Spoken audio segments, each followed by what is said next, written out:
Les membres fondateurs du mouvement Sauvons la RDC se sont réunis du 6 au 8 avril 2026 sous la présidence du président de la République honoraire, Joseph Kabila Kabange. À cette occasion, ils ont examiné la situation politique, sécuritaire, économique et sociale du pays, ainsi que les différentes initiatives régionales et internationales de recherche de solutions à la crise qui prévaut en République démocratique du Congo. Au terme de cet examen, ils ont fait le constat que le pouvoir en place a délibérément engagé le pays dans une dérive dictatoriale clairement assumée, caractérisée par une répression politique systématique et brutale, un musellement violent de toute voix discordante et le refus de tout dialogue crédible pouvant mettre fin à la crise. Bien plus, contrairement à ces engagements internationaux et aux aspirations de notre peuple à la paix, ce pouvoir a choisi la voie de la guerre, y compris contre les populations civiles qu'il est censé protéger en violation du droit de la guerre. Cela étant, les membres fondateurs, 1. dénoncent les atteintes graves et répétées aux libertés publiques et aux droits fondamentaux, les bombardements indiscriminés des zones fortement habitées, en mettant gravement en danger les populations civiles à Minembwe, Massissi, Goma, le recours à des assassinats et tentatives d'assassinat des personnalités qui refusent de se plier à la dictature, l'abandon total aux ADF des populations d'Ituri et de la partie septentrionale de la province du Nord Kivu, livrés à des massacres d'une cruauté indescriptible. Il en est de même de la population dans l'espace Grand Bandundu et dans la commune de Maluku qui subit les horreurs de Mobutu. Ces actes odieux contreviennent aux dispositions pertinentes de la Constitution et constituent des graves violations des règles et principes fondamentaux du droit international humanitaire ainsi que du droit de la guerre.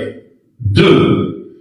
Expriment leur compassion et leur solidarité à l'endroit des hommes, des femmes, des jeunes et des vieux, victimes de cette barbarie d'État, ainsi qu'à leurs familles. 3.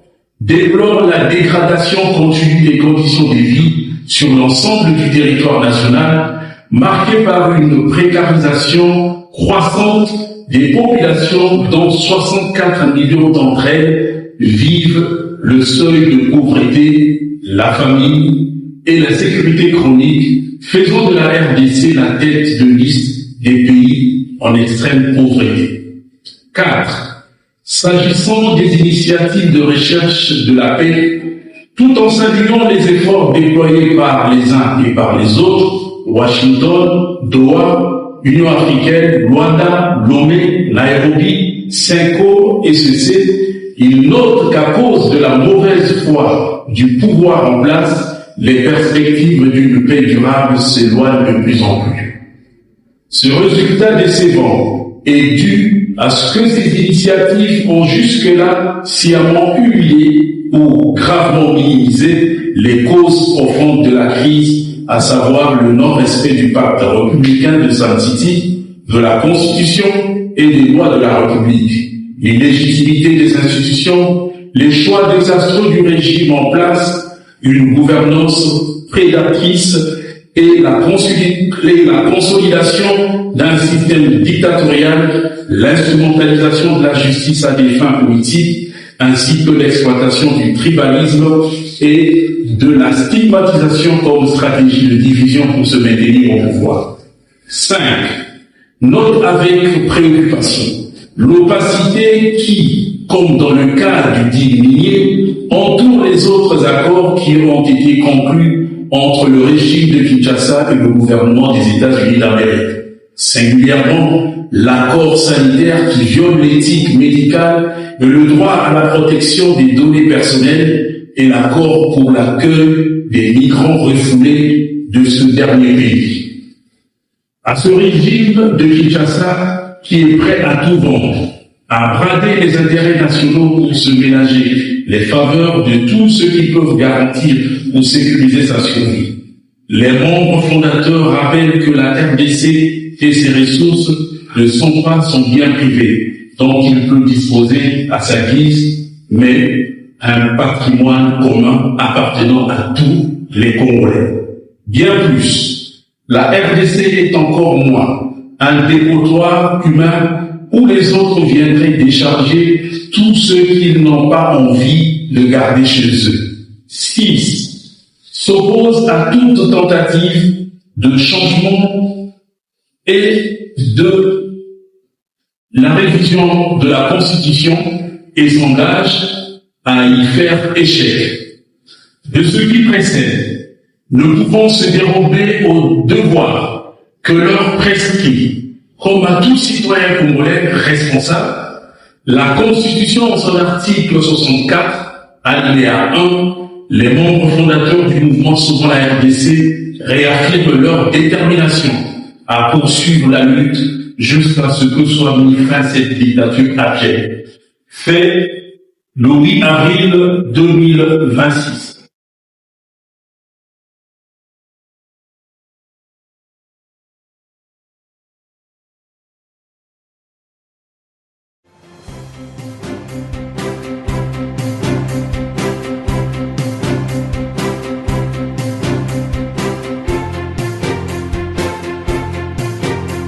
Il y a un programme de réduction progressive de la force qui est accordé avec le gouvernement, mais parlons franchement.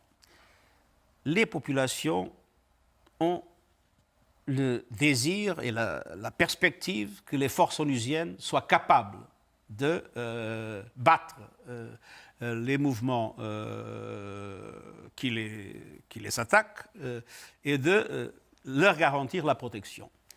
Mais on est dans une situation extrêmement difficile.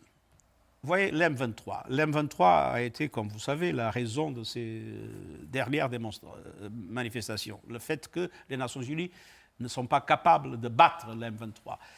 La vérité, c'est que l'M23 aujourd'hui est une armée moderne, avec des équipements lourds qui sont plus perfectionnés que les équipements de la MONUSCO. Et viennent-ils du Rwanda, ces équipements ? Ils viennent de quelque part. Bon, vous semblez dire oui. Ils viennent de quelque part. De quelque part d'à côté. Ils ne sont pas nés dans la forêt. Ils viennent de quelque part. Alors, ce qu'il faut, à mon avis, et c'est l'essentiel, c'est de trouver une discussion sérieuse entre le Congo, le Rwanda et l'Ouganda pour qu'on puisse avoir une perspective conjointe pour éviter cette permanente situation qui nous fait toujours, quand on a un progrès, venir en arrière.